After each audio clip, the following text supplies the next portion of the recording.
On March 22nd, 2024, next month, between 2 p.m. and 6:30 p.m. Eastern Standard Time, the Haitian American Voters Coalition will lead protest demonstrations across the continental United States, urging the Biden administration to take the following actions as it pertains to Haiti.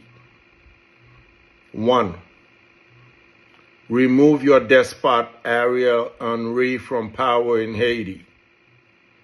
And 2. Acknowledge and support the resolution of the Wanamèt Congress held from the 14th to the 24th of January. And 3. Acknowledge and respect the sovereignty of Haiti as an independent nation.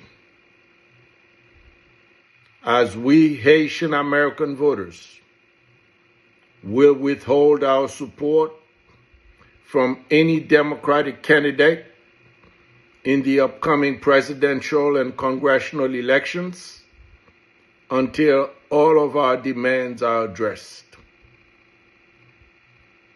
I'm Emmanuel G. Morel, President of the Haitian American Voters Coalition.